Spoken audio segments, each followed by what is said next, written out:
செய்யும். 2ஆம் அதிகாரம் 20-21. ஒரு பெரிய வீட்டிலே பொன்னும் வெள்ளியுமான பாத்திரங்களும் அல்லாமல் மரமும் மண்ணுமான பாத்திரங்களும் உண்டு. மரமும் மண்ணுமான பாத்திரங்களும் சொல்லுங்க. அவைகளில் சில கனத்திற்கும் சில கனவீனத்திற்கும் ஆனவைகள். சில கனத்திற்கும்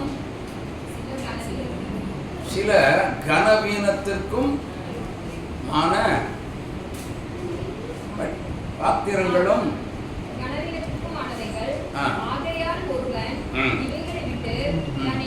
ஆகையால் ஒருவன் இவைகளை விட்டு தன்னை சுத்திகரித்துக் கொண்டால் அவன் பரிசுத்தமாக்கப்பட்டதும் எஜமானுக்கு உபயோகமான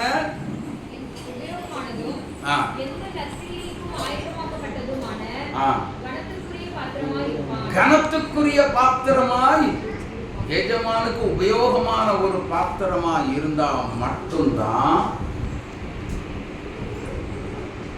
கனத்துக்குரிய பாத்திரமா இருக்க முடியும். கண்களை மூடி நாம் ஜெபிக்கலாம். அன்பின் பரலோக பிதாவாகிய தேவனே, எங்கள் ஆண்டவரே இயேசுவே, பரிசுத்த ஆவியானவரே, இந்த வேளைக்காக நன்றியுள்ள இருதயத்தோடு நாங்கள் உம்மை துதிக்கிறோம் ஸ்தோத்தரிக்கிறோம் ஐயா. இந்த நாட்களிலே ஆவியானவரே எங்கள் மத்தியிலே இறங்கி வரும்படியாய் வருந்தி விரும்பி நாங்கள் உம்மை அழைக்கிறோம், கூப்பிடுகிறோம். எங்களுக்காக நீர் இறங்கி வாங்க. இந்த வார்த்தை ரகசியங்கள், ஆழங்கள், மறைபொருள், புதைபொருள் அத்தனையும் நீர் வெளிப்படுத்தி பேசும்படியாக ஜெபிக்கிறோம்.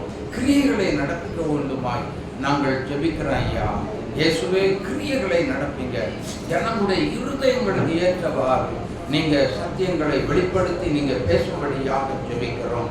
பேசுகிறது நீங்கள் அல்ல, உங்களுக்குள்ள இருக்கிற ஆவியானவரே என்கிற வார்த்தையின்படி நீங்க பேசுங்க. அடியார்களாய் இருக்கிற நாங்கள் அனைவரும் கேட்கிறோம். தேவ சித்தமாக நிறைவேற்றுங்க. உடைய மெல்லிய குரல் கேட்கும்படி வந்திருக்கிறோம். இன்பமான சத்தத்தை கேட்கும்படி ஓடி வந்திருக்கிறோம். பேசுங்க ஆண்டவரே, நீங்க பேசுங்க. அடியார்களாக இருக்கிற நாங்கள் கேட்கிறோம். இயேசுவின் நாமத்தில் பிதாவே. ஆமென், ஆமென். நான் ஒரு பாட்டை பாடுறேன். நான் யாரும் நீங்க தெரிஞ்சாலும் பாட வேண்டாம். பாடுவோமா? நான் பாட போறேன். கர்த்தர் உங்களை ஜெபத்தோடு கேளுங்க. கர்த்தர் நம்மை ஆசீர்வதிப்பார். ஆமென். ஆத்துமமே என் முழு உள்ளமே உன் ஆண்டவரை தொழுதேற்று இந்நாள் வரை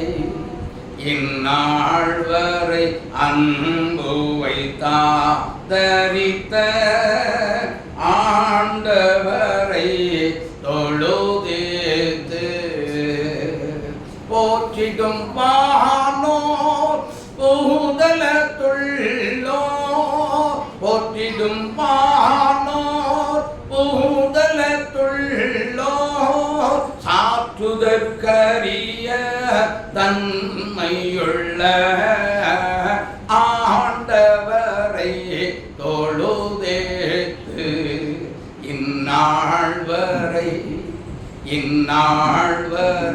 அன்பு வைத்தாதரித்த ஆண்டவரை தொழுதேத்து தலைமுறை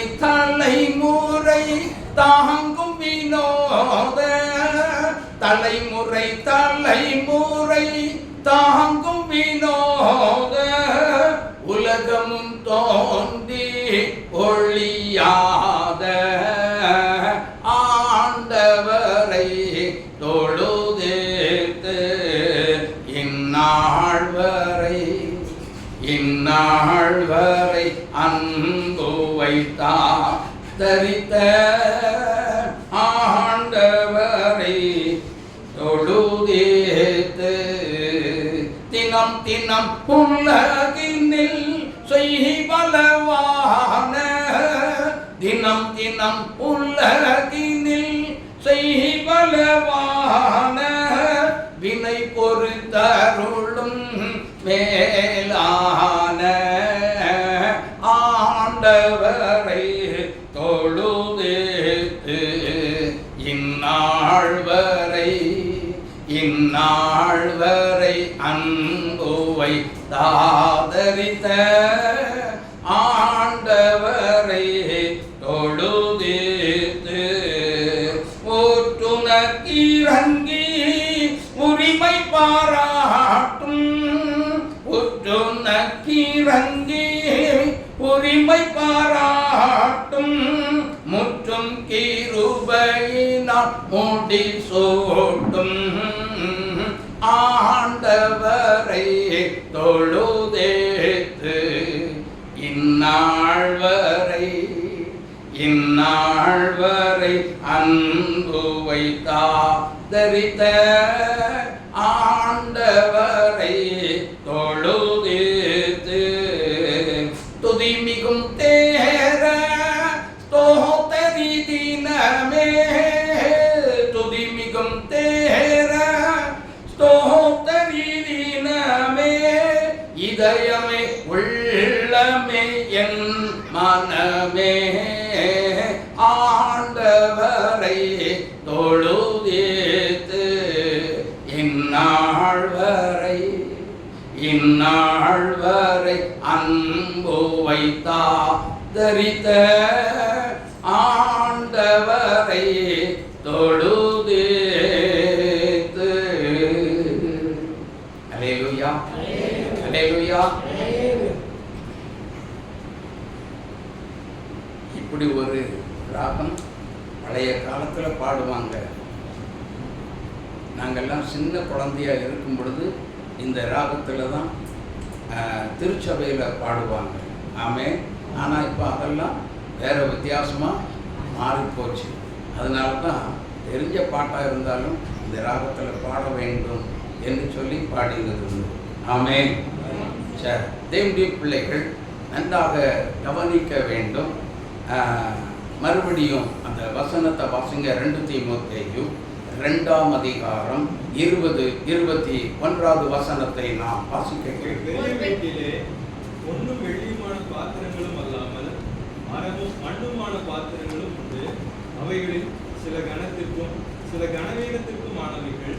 ஆகையால் ஒருவன் இவைகளை விட்டு தன்னை சுத்திகரித்துக் கொண்டால் அவன் பரிசுத்தமாக்கப்பட்டதும் எஜமானுக்கு உபயோகமானதும் எந்த நற்கிரியைக்கும் ஆயத்தமாக்கப்பட்டதுமான கனத்துக்குரிய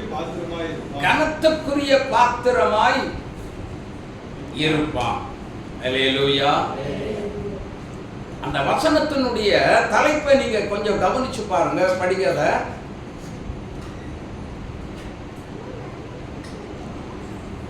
ஆகையால் 21வது வசனம், ஆகையால் ஒருவன் இவைகளை விட்டு தன்னை சுத்திகரித்துக் கொண்டார் அப்படின்னு எழுதப்பட்டிருக்கிறது. ஆமே. நல்லா புரிஞ்சுக்கோங்க. மேல உள்ள வசனத்துக்கும் இதுக்கு என்னென்ன சம்பந்தம்?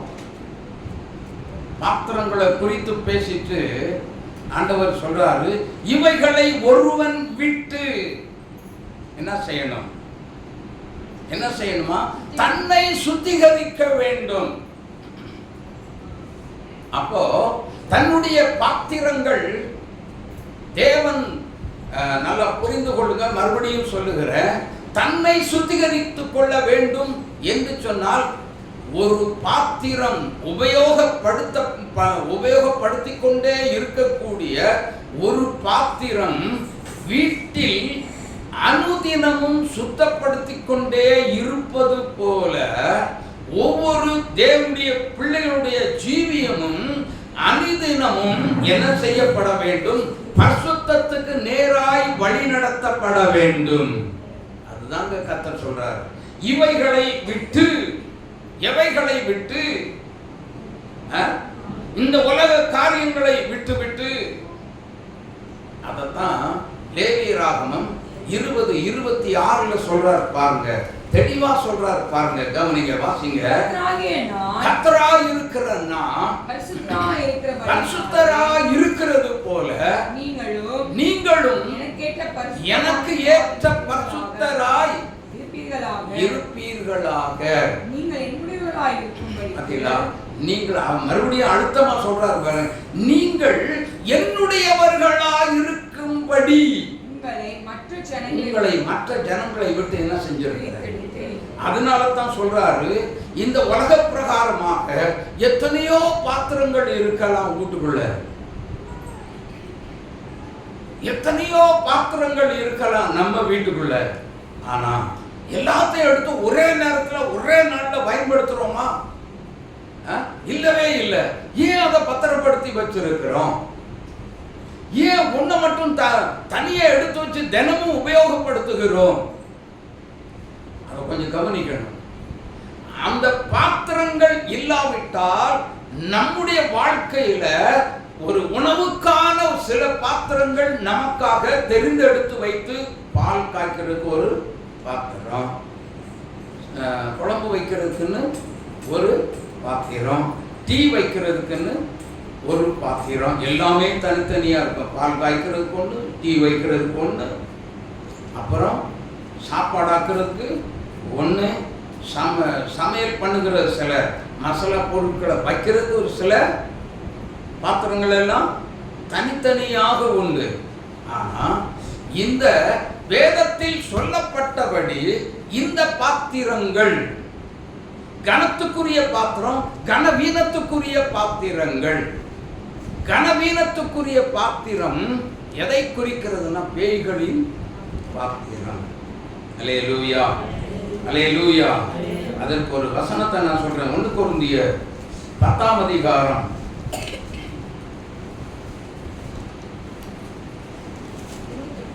21வது வசனத்தை படிங்க. நீங்கள் கர்த்தருடைய பாத்திரத்திலும் பேய்களுடைய பாத்திரத்திலும் பானம் பண்ணக்கூடாதே. கர்த்தருடைய போஜன பந்திக்கும் இருக்கவே கூடாது. அல்லேலூயா, அல்லேலூயா. அப்போ கர்த்தருடைய பாத்திரம் வேறு, அந்நியனுடைய பாத்திரங்கள் வேறு. அப்போ அந்நியனுடைய பாத்திரங்கள் என்று சொல்லும் பொழுது, பாத்திரம் என்று சொன்னால் கர்த்தர் பயன்படுத்துகிற பாத்திரம் நானும் நீங்களும் தான். ஆமென். இதை புரிந்து கொள்ளுங்க. நான் கிறிஸ்தவன் சொல்றோம் இல்லையா, நானும் நீங்களும் தான். ஆமென். வேற யாரும் இல்லை. அப்போ அந்த கர்த்தருடைய பாத்திரங்களை எல்லாரையும் கர்த்தர் பயன்படுத்துகிறாரா? ஏன் மற்றவங்களை பயன்படுத்தல? தேவன் திருச்சபையில தான் எல்லாமே வந்துகிட்டு இருக்கிறோம். ஆனா திருச்சபையில அநேக சத்தியத்துக்கு கேட்கிறோம், அநேக சத்தியத்துக்கு செவி கொடுக்கிறோம். இவர் என்னத்தை பிரசங்கம் பண்ணார்?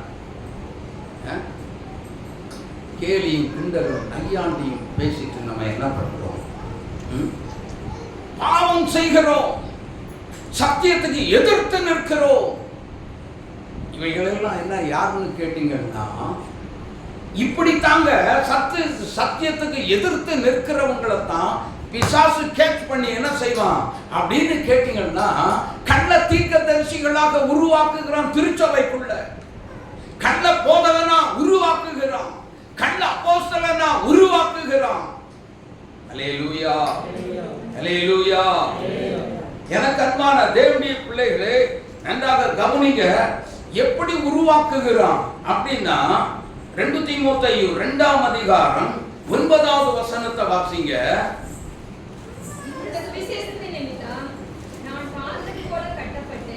சுவிசேஷகத்தின் நிமித்தம் நான் பாதகன் போல் கட்டப்பட்டு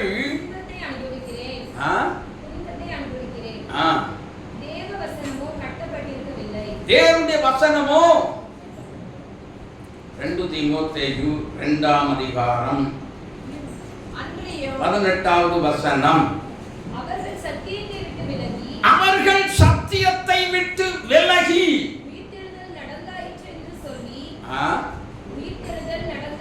உயிர்த்தெழுதல் என்ன ஆயிட்டா? எல்லாம் உயிர்த்தெழுந்தாச்சு, உயிர்த்தெழுந்தாச்சு. அப்படியா? எப்போ வந்தது? எப்போ உயிர்த்தெழுதல் நடந்தது? இயேசுநாதர் எப்போ எழுந்தாரோ அப்போ உயிர்த்தெழுதல் நடந்தது உண்மை. நடந்தது உண்மை. கல்லறைகள் திறந்தது. சகல பரிசுத்தவான்களுடைய சரீரமும். ஆனா பாவம் செய்தவனுடைய சரீரம் எழுந்திருந்ததா? இல்ல. ஆமென். இதெல்லாம் நல்லா கவனிக்கணும். உயிர்த்தெழுதல் உண்டாயிற்று அப்படின்னு சொல்லி சொன்னா எல்லாத்தையும் பாவம் செய்தவனும் உயிரோடு எழுந்தான்னு சொல்லி பொய்ய பேசுறாங்க. பொய்ய பேசி என்ன பண்றாங்க? சிலருடைய விசுவாசத்தை கவிழ்த்து போடுகிறார்கள். அல்லேலூயா. சிலருடைய விசுவாசத்தை என்ன செய்யறாங்களா? கவிழ்த்து போடுகிறதுனால ஜனங்கள் விசுவாசத்தை விட்டு என்ன செய்கிறாங்க? வழி விலகி போய்கொண்டே இருக்கின்றார்கள். அல்லேலூயா. ஆமா. இப்போ நீங்க அதை கொஞ்சம் கவனமாக, கொஞ்சம் ஆண்டவர் சொல்லுகிற ஒரு வார்த்தையை கொஞ்சம் கவனிக்கணும். கடைசி நாளில் மனுஷகுமாரன் வரும் பொழுது இந்த உலகத்தில் விசுவாசத்தை காண்பாரோ? காண முடியுமா? இப்ப சொல்லுங்க. விசுவாசத்தை, சிலருடைய விசுவாசத்தை கவிழ்த்து போடுகிற கள்ள தீர்க்கதரிசிகள், கள்ள போதகர்கள், கள்ள அப்போஸ்தலர்கள், கள்ள சுவிசேஷகர்கள், கள்ள மேய்ப்பர்கள் எழும்புவார்கள். எழும்பித்தா என்ன செய்வாங்க? விசுவாசத்தை விட்டு நம்மை வெளியில கொண்டு வந்து விடுவார்கள். அப்போ திருச்சபை எங்கே போய் கொண்டிருக்கிறது அப்படின்னு சொல்லி சொன்னா, தேவனுக்கு விரோதமாய், கர்த்தருக்கு விரோதமாய், சத்தியத்துக்கு எதிர்மறையாய் செயல்பட ஆரம்பிக்கிறது திருச்சபை. புரியுதா? புரியலையா? புரியுதுன்னு சொல்றவங்க எல்லாம் கரங்களை உயர்த்தி.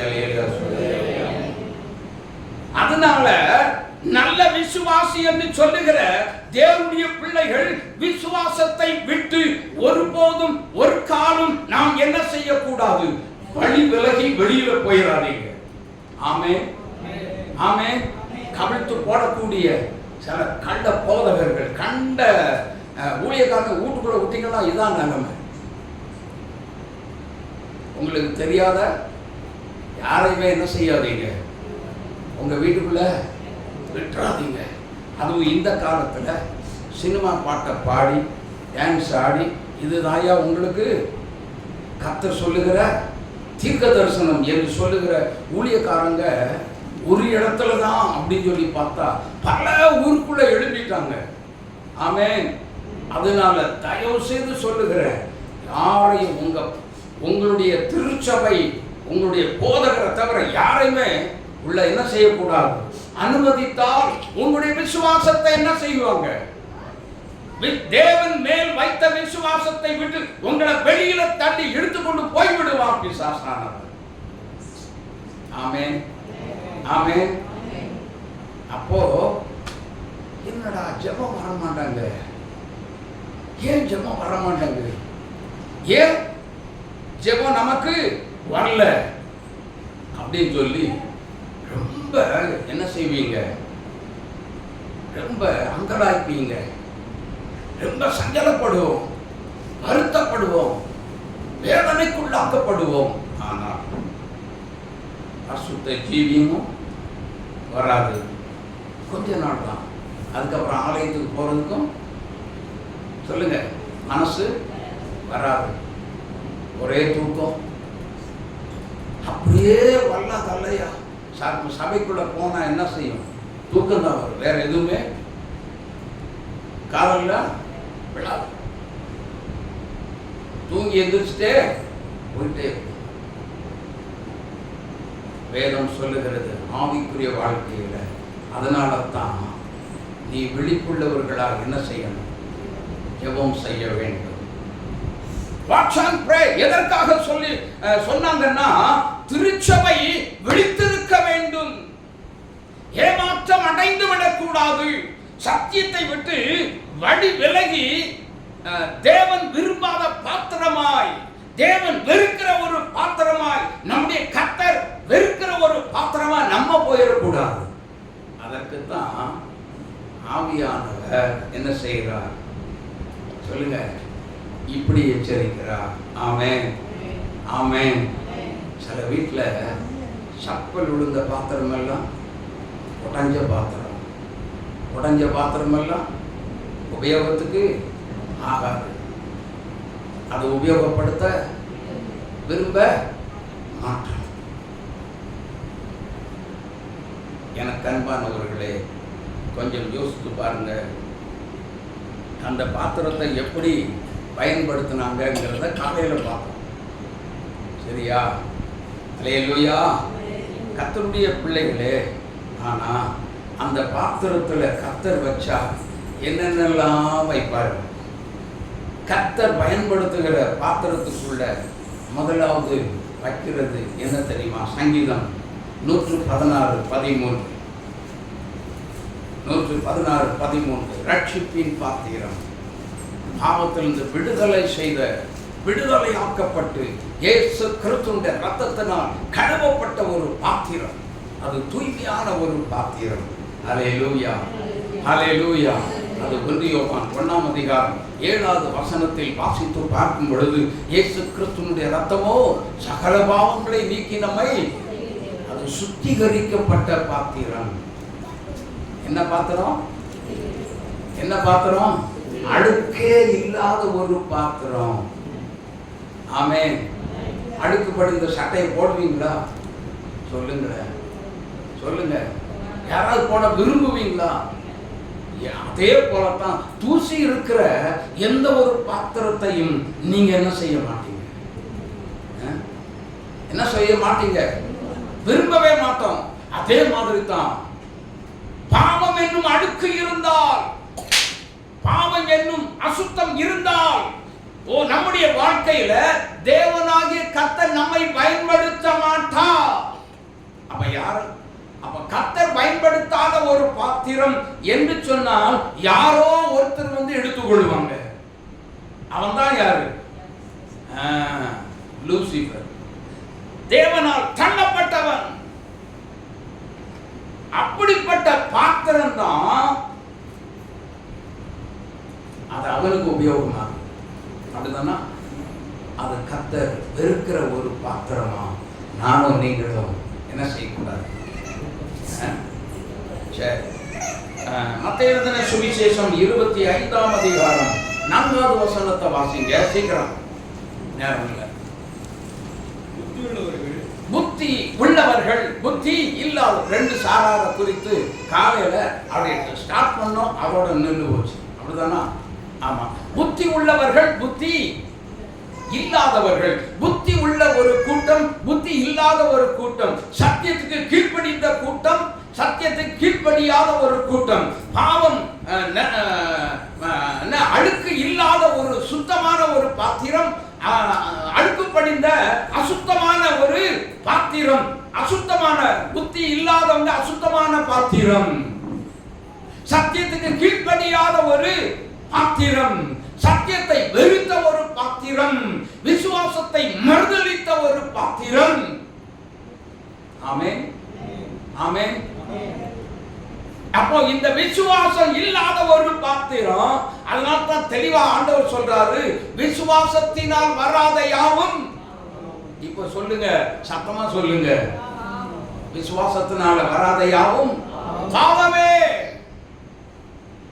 அப்ப நம்ம விசுவாசத்தினால வராத எதுவாக இருந்தாலும் பாவத்தினால தான் அது ஓடி வந்துருச்சு. அப்ப அது யார் கொடுத்தது? கவனம், கவனம். யார் கொடுத்ததுன்னா பிசாசு தான் கொடுத்தது. அதுல 1008 பிரச்சனை வரும், 1008 போராட்டம் வரும். அல்லேலூயா, அல்லேலூயா. எனக்கு அன்பான தேவனுடைய பிள்ளைகளே, யோசித்து பாருங்கள். எந்த விதத்தில் ஆகிலும் ஒரு விசுவாசியை கவிழ்க்க வேண்டும். நல்லா இருக்கிற விசுவாசியை என்ன செய்யணும்? கவிழ்த்து போற்றணும். அதுதான் அவனுடைய நோக்கம். ஆனால் நம்முடைய தேவனாகிய கர்த்தரோ என்ன செய்கிறார்?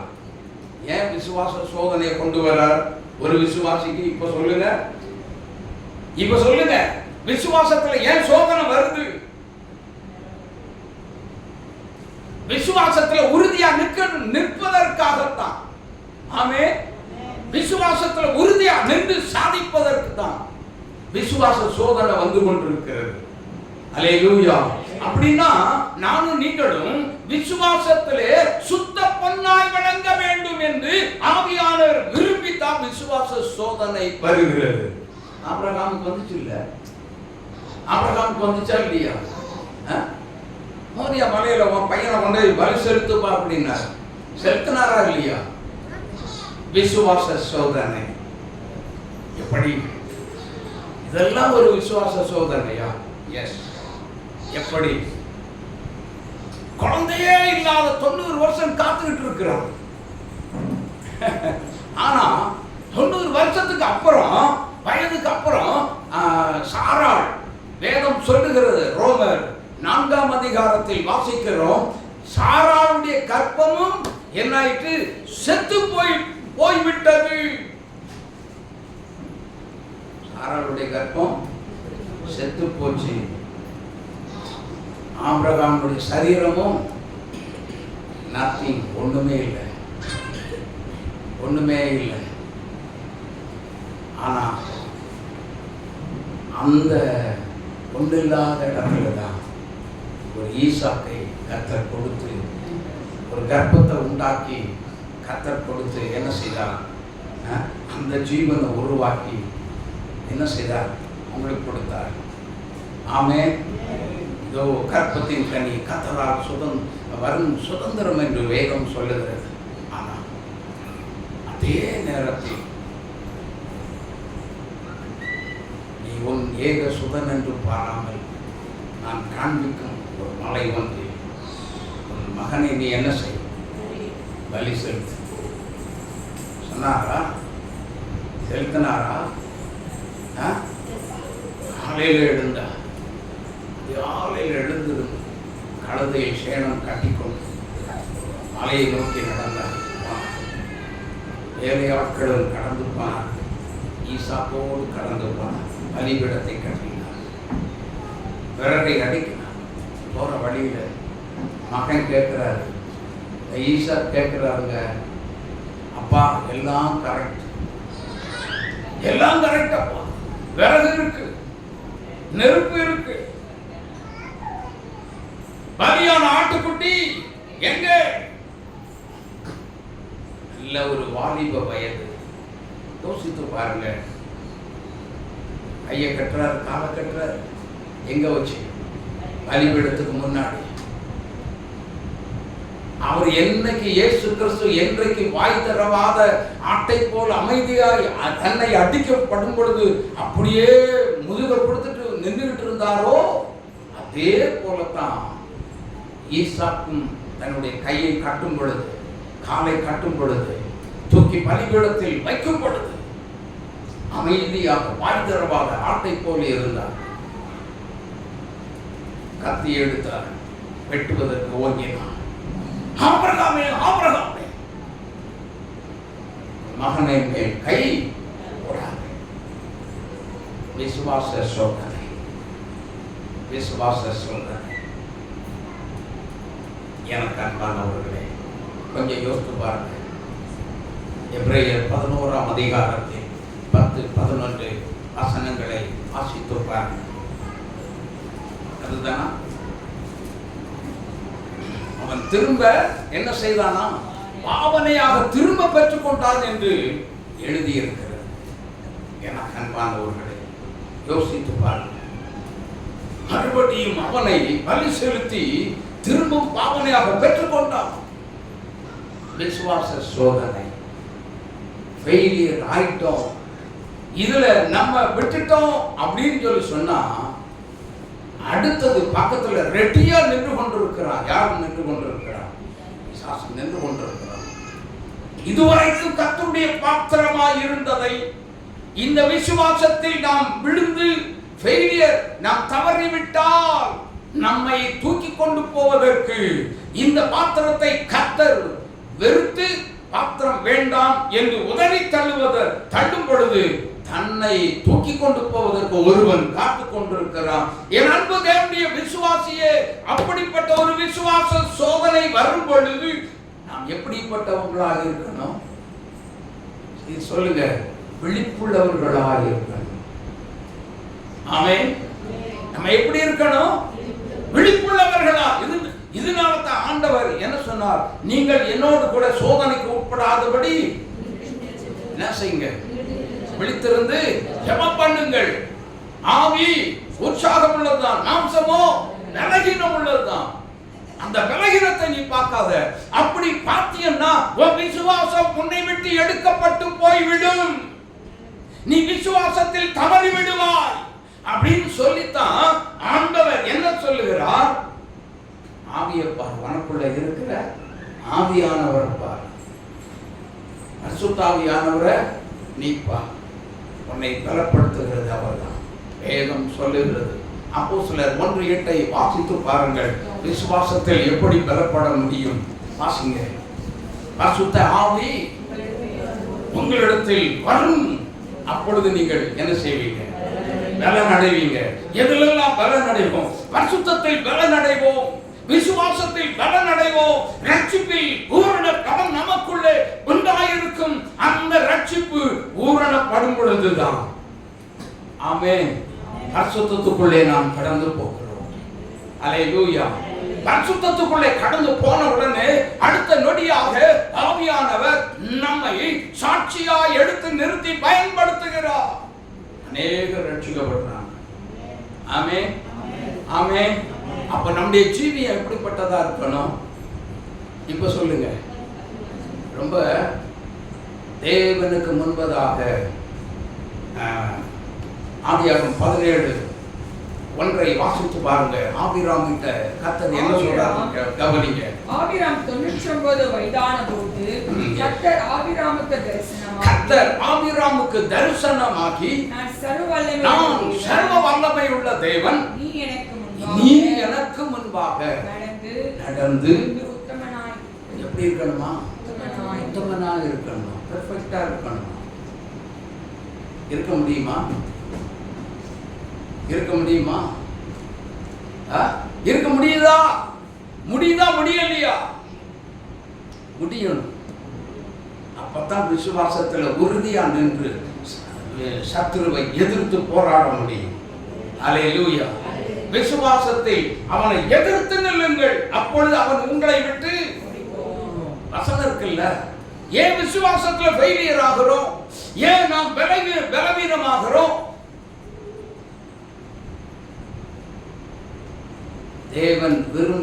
தேவன் விரும்புகிற பாத்திரம், கனத்துக்குரிய ஒரு பாத்திரம் என்ன செய்யாது? விசுவாசத்துல பலவீனமாகவே இருக்காது. சொல்லுங்களேன். மக்களுக்கு பார்த்து சொல்லுங்க. கர்த்தர் உங்களை பயன்படுத்தினா உங்களுடைய விசுவாசம் பலகீனமாகவே இருக்காது. பலகீனம் வராது. வந்தால் கர்த்தர் எடுத்துக்கொள்வார். ஹல்லேலூயா, ஹல்லேலூயா, ஹல்லேலூயா. அப்போ நம்மை பலப்படுத்துகிறது ஆவியானவர் தான். அதனால்தான் அப்போஸ்தலனாகிய பரிசுத்த பவுல் சொல்லுகிறார். பிலிப்பியர் 4:13 வசனத்தை படிச்சு பாருங்க, தெரியும். என்னை பலப்படுத்துகிற, இருதயத்துல கை வைங்க எல்லாரும். சொல்லுங்க, சத்தமா சொல்லணும் இந்த வார்த்தையை. என்னை பலப்படுத்துகிற கிறிஸ்துவினாலே எல்லாவற்றையும் செய்ய எனக்கு பலன் உண்டு. எனக்கு உண்டு, எனக்கு பலன் உண்டு. ஹல்லேலூயா. விசுவாசத்தில் உறுதியாய் நிற்க எனக்கு பலன் உண்டு. ஆமென். மனுஷகுமாரன் வரும் பொழுது உலகத்துக்குள்ள விசுவாசம் இருந்துச்சோ இல்லையோ, எனக்குள்ள அந்த விசுவாசத்தை கர்த்தர் பார்ப்பா. கரந்தட்டி இயேசுவாவை மகிமைப்படுத்துங்க. ஓ ஹல்லேலூயா. நான் விசுவாசத்தில் பலவீனமாய் இருக்க மாட்டேன். ஆமென் ஆமென். உலகத்துக்குள்ள கர்த்தர் பார்க்க முடியாது, ஆவிக்குரிய எனக்குள்ள கர்த்தர் பார்க்க முடியும். ஆமென். முடியுமா? எத்தனை பேர் விசுவாசிக்கிறீங்க?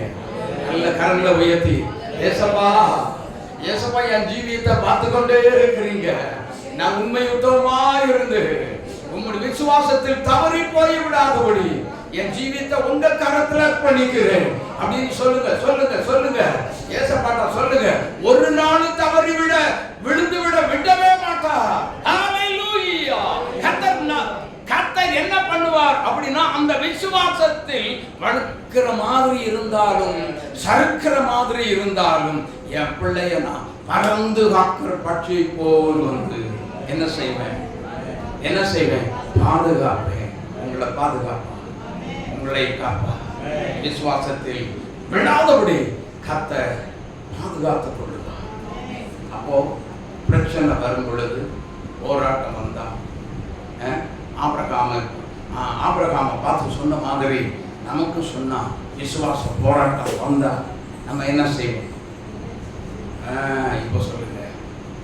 ஒரு கண்டுக்குட்டி இறந்தா விட்டு கொடுக்க, ஒரு ஆட்டுக்குட்டி இறந்தா விட்டு கொடுக்க நல்ல மனசு இல்லை, வரமாட்டேங்குது. யோசித்து பாருங்க. நம்ம வளர்த்துற எந்த ஒரு செல்ல பிராணிகளும் இறந்து போச்சு அப்படின்னு சொல்லிச்சுன்னா, நமக்கு பிரியமானது இறந்து போச்சுன்னா அதை விட்டு கொடுக்க நல்ல மனசு இல்லை. ஆனா அந்த நல்ல மனசை கர்த்தருக்காக விட்டு கொடுக்க கர்த்தர் ஆபிரகாமுக்கு கொடுத்து வைத்திருந்தார். அதனால தான் வேதம் சொல்லுகிறது, அந்த ரோமர் 4ஆம் அதிகாரத்தில் நீங்க படிச்சு பார்த்தீங்கன்னா 17, 18 வசனங்களை நீங்க அந்த அதிகாரத்தை வீட்டில் போய் படிச்சு பாருங்க, தெரியும். அவன் விசுவாசத்தில் பலவீனமாக இருந்தவன் இல்ல. இருக்குதா வசனம்? எத்தனாவது வசனம்? அவன் விசுவாசத்தில் 19வது வசனம் படிச்சு பாருங்க, தெரியும். அவன் விசுவாசத்தில் பலவீனமாய் இருக்கவில்லை. போதும். அவன் விசுவாசத்தில் பலவீனமாய் இல்லை. கர்த்தர் பயன்படுத்துகிற பாத்திரம் எப்படி இருக்கும் அப்படின்னு சொல்லி சொன்னா, விசுவாசத்தில் உறுதியாய் நின்று வெற்றி சிறக்கக்கூடிய ஒரு பாத்திரமாய் கர்த்தர் எழுந்து கரத்தில் எடுத்துக் கொள்வார். அதுதான் வெற்றி சிறக்கும். ஆமென். நீங்களும் நானும் கர்த்தரால் பயன்படுத்தக்கூடிய பாத்திரமா நாம அர்ப்பணிக்க வேண்டும். நம்ம என்ன செய்யணும் சொல்லுங்களேன்? அர்ப்பணிக்க வேண்டும். என்னையும் உங்க கரத்துல ஒப்பு கொடுக்கிறேன். என்னை எடுத்து என்ன செய்யுங்க சொல்லுங்க. என்னையும் என் ஜீவியத்தையும் உங்க கரத்துல, இருதயத்துல கை வைங்கள. என்னையும் என் ஜீவியத்தையும் உங்க கரத்துல அர்ப்பணிக்கிறேன். இயேசுவே, என்னையும் எடுத்து பயன்படுத்துங்க. என்னையும் எடுத்து என்ன செய்யுங்க? பயன்படுத்துங்க. சொல்லுங்க. இயேசுவே, என்னையும் பயன்படுத்துங்க. என்னை எடுத்து உங்களுடைய கரத்தில் எடுத்து பயன்படுத்துங்க. நான் விசுவாசத்தில் தவறிவிடக்கூடாது. அல்லேலூயா. விசுவாசத்துல தவறாத பாத்திரம் தான் கர்த்தருடைய பாத்திரம். விசுவாசத்துல பலமுள்ள ஒரு பாத்திரம் தான் கர்த்தருடைய பாத்திரம். ஆமென். விசுவாசத்தில் பலகீனமா இருக்கிறதெல்லாம் எப்போ கீழே விழுந்து உடையும்னு தெரியாது.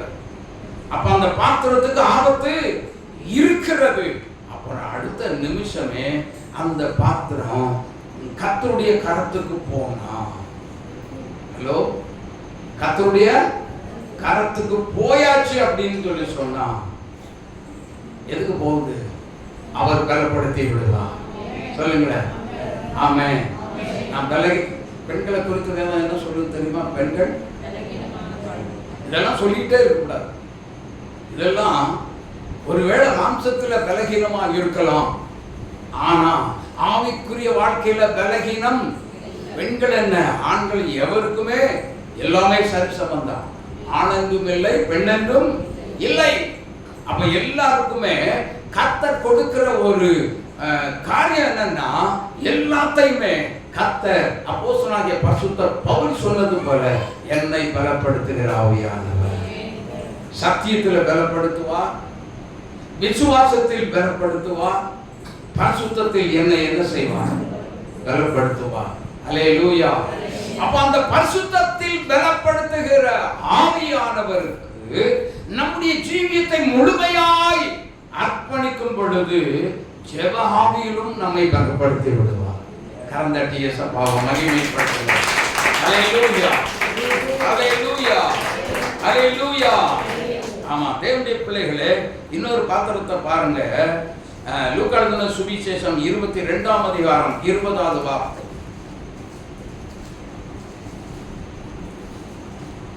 போஜனம் பண்ணின பின்பு அவர் அந்தபடியே பாத்திரத்தையும் கொடுத்து, இந்த பாத்திரம் உங்களுக்காக சிந்தப்படுகிற என்னுடைய இரத்தத்தினாலாகிய புதிய உடன்படிக்கையின்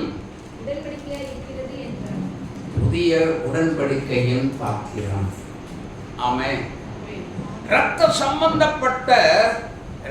சம்பந்தப்பட்ட உறவு உள்ள ஒரு பாத்திரம்.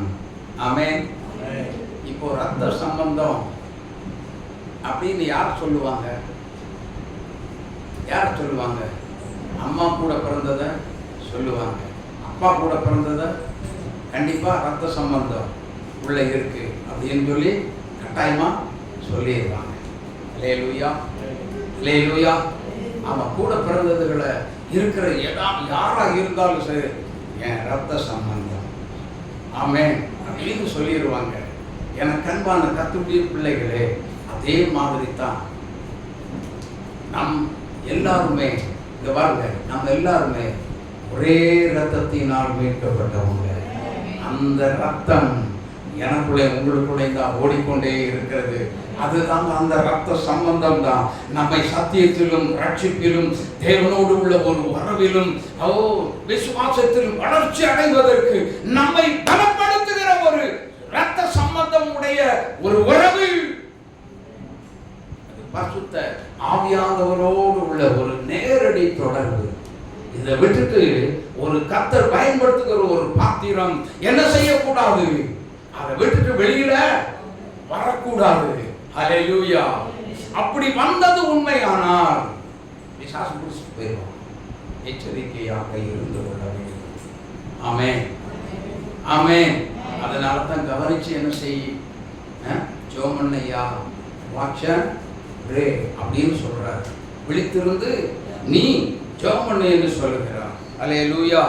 அடுத்தது எபிரேயர் 9ஆம் அதிகாரம் 4வது வசனத்தை வாசிங்க.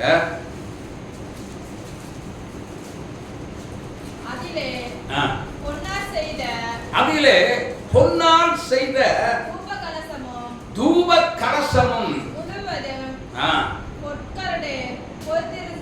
உடன்படிக்கை பெட்டியும் இருந்தன. அந்த பெட்டியிலே மன்னா வைக்கப்பட்ட பொற்பாத்திரமும் அந்த பெட்டியிலே மன்னா வைக்கப்பட்ட பொற்பாத்திரம் இருந்தது. ஆமென். அந்த பெட்டி எந்த பெட்டி? அது எந்த பெட்டி? நம்ம சொல்லுவாங்க ஃபிளார் பெட்டி, கிண்டி பெட்டி, அப்புறம் கடா பெட்டி. இது அந்த பெட்டி எல்லாம் இல்ல. அப்ப இது என்ன பெட்டி? உடன்படிக்கை பெட்டிக்குள்ளே மன்னா நிரப்பப்பட்ட பாத்திரம். ஆமென் ஆமென். கர்த்தரால் பயன்படுத்தப்பட்ட பாத்திரத்துக்கு உள்ள சத்தியம் வசனம் உள்ளே நிரப்பப்பட்டு நமக்குள்ளே அந்த சத்தியத்தினால் நிறைந்தவராய் நமக்குள்ளே வாசமாய் இருக்கிறார். கரந்தட்டி இயேசுவாவை மகிமைப்படுத்துகிறார். யோவான் 5ஆம் அதிகாரம் 20வது வசனத்தை வாசிங்க. அதுதாங்க ஐயா, வாசிங்க, சீக்கிரமா வாசிங்க. பொற்பாத்திரம் எப்படி நிரப்பப்பட்டது? அன்றியும் நாம் சத்தியம் உள்ளவரை அறிந்து கொள்வதற்கு தேவனுடைய குமாரன் வந்து நமக்கு புத்தியை தந்திருக்கிறார் என்றும் நாம் அறிவோம். அவருடைய குமாரனாகிய இயேசு கிறிஸ்து எண்ணப்பட்ட சத்தியம் உள்ளவருக்குள்ளும் இருக்கிறோம். இவரே மெய்யான தேவன், நித்திய ஜீவனுமாய் இருக்கிறார். கரந்தட்டி இயேசுவாவை மகிமைப்படுத்துங்க. சத்தியம் நிறைந்தவர்,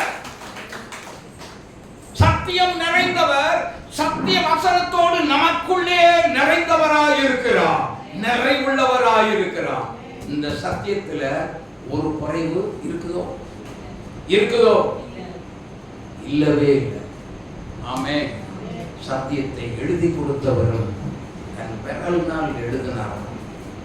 எழுதி கொடுத்தவரும் குறை உள்ளவர் அல்ல, நிறைவானவர். ஆமென். அப்போ அந்த எழுதி கொடுத்தவருக்குள்ள விசுவாசம் எப்படி இருக்கு? எல்லாம் சொல்லுங்க. நிறைவாக இருக்கு. சத்தமா சொல்லுங்க. இந்த ஜீவன் இல்லாதவங்க மாதிரி பேசாதீங்க. 10 வருஷம் பட்னியா இருந்தவங்க கூட சத்தமா பேசியிருக்கோம். ஆமென். ஜீவன் உள்ளவங்களை போல பேசுங்க. அப்ப நிறைவா இருக்கிறவர்களுக்குள்ள என்னென்னலாம் நிறைவா இருக்குதுன்னா, ரட்சிப்பு நிறைவா இருக்குது. ஆமென். இரக்கம் நிறைவா இருக்குது. அன்பு நிறைவா இருக்குது. அந்த அன்புனால தான் நாங்க சிலுவையில ஏறி நமக்காக ஆணி அடிச்சு என்ன செய்ய, ரத்தம் சிந்தி என்ன பண்ணாரு? என்ன பண்ணாரு? என்ன பண்ணாரு தெரியாது. தெரிஞ்சிருந்தா நீங்க எல்லாம் வாயை திறந்து சொல்லி இருப்பீங்க. வாயை திறந்து பேசுங்க. என்ன பண்ணாரு? மரித்து 3ஆம் நாள் என்ன பண்ணாரு? உயிரோடு எழுந்தார். அவருடைய ரத்தத்தினால தான் இன்னைக்கு நாம உயிரோடு இருக்கிறோம். ஹல்லேலூயா. நாமும் நீங்களும் ஜீவனோடு நல்ல சுகத்தோடு பலத்தோடு இருக்கிறோம். அப்படின்னா இயேசு கிறிஸ்துவின் ரத்தம் நம்மை சுகமாய் வாழ வைக்கிறது. சுகத்தோடு பலத்தோடு நம்ம வாழ வைக்கிறதுன்னா அது இயேசுவின் ரத்தம். நமக்குள்ள ஓடுகிற இயேசுவின் ரத்தம். ஆமென். ஆமென். அது சத்தியத்தினால் வந்த ரத்தம். ஆமென். அந்த ரத்தத்துக்குள்ளதான் நாம் கூட இருக்கிற ஒரு விசுவாசம் பூரணம் அடைகிறது. அதனால தான் சொன்னார், விசுவாசியே நீ பிரச்சனை வந்தா பதறாத. பிரச்சனைக்கு முன்னாடி பதஷ்டம் அடையவே கூடாது. ஆமென். ஆமென். ஒரு பாட்டு வந்து பாடலாமா? விசுவாசியே நீ பதறா. கைதட்டி. விசுவாசியே நீ பதறாதே. விசுவாசியே நீ பதறாதே. விசுவாசியே நீ கலங்காதே. விசுவாசத்தா நீதிமான் இன்றும் என்றும் பிழைப்பான். விசுவாசத்தா நீதிமான் இன்றும் என்றும் பிழைப்பான். ஹல்லேலூயா. என் விசுவாசம் எப்படி இருக்கு? என் விசுவாசம் இப்ப கிறிஸ்துவுக்கு முன்பதாக எப்படி இருக்கு? அறகுறையா இருக்குதா? பலவீனமா இருக்குதா? அல்லது முழு பலமுள்ளதா இருக்கிறதா? இப்ப கொஞ்சம் செக் பண்ணலாமா? இப்ப விசுவாச சோதனை நமக்கு வந்தா ஜெயிப்போமா தோத்து போகலாம்? அப்படி நம்பிக்கை உள்ளவங்க எல்லாம் நல்ல கரங்களை உயர்த்தி ஹல்லேலூயா. ஹல்லேலூயா.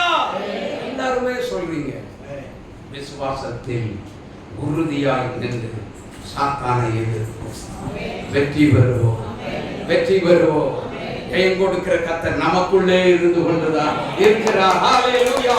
மந்திரமாக இருந்தாலும் ஜெயிப்போம். எதுவாக இருந்தாலும் ஜெயிப்போம். எதுவாக இருந்தாலும் இயேசுவின் நாமத்தில் ஜெயம் உண்டு. ஹல்லேலூயா. ஒண்ணு நம்மளை சேதப்படுத்த அதிகாரம் இல்ல. யாரையே வரட்டுமே. ஏன் வந்தன்னு கேளுங்க. ஏன் என் வீட்டுக்குள்ள வந்த? என் சரீரத்தில் எங்க அப்பாவை தெரியாம ஏன் வந்த அப்படின்னு கேளுங்க. தேவ சித்தம் இல்லாம கர்த்தர் அனுமதிக்கவே மாட்டார். ஹல்லேலூயா.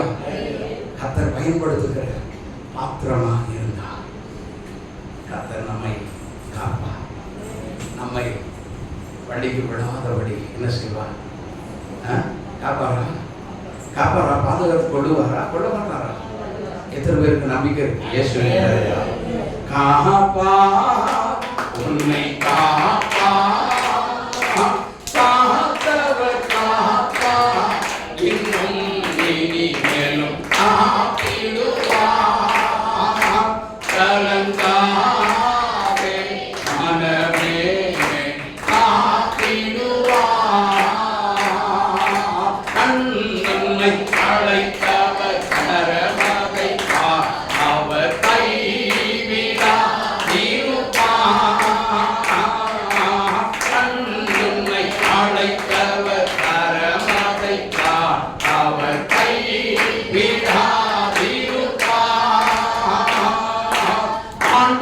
ஆண்டுகளோறும் உனக்கவர் அளித்த ஆசீர்களை எண்ணிப்பார், எண்ணிப்பார், எண்ணிப்பார், எண்ணிப்பார், என்றும் அதை எண்ணிப்பார், என்றும் அதை எண்ணிப்பார். காப்பார், உன்னை காப்பார், காப்பவர் காப்பார், இன்னும் இனிமேலும் காத்திடுவார். கலங்காதே மனமே, காத்திடுவார். யாவரும் எழுந்திருக்கிறார், ஜெபிக்கிறோம். ஆண்டவரே, நல்ல ஒரு சத்தியத்தை கேட்கணும். ஹல்லேலூயா. சீக்கிரம் எழுந்திருங்க. ஒருவேளை விசுவாசத்துல பலகீனமாய்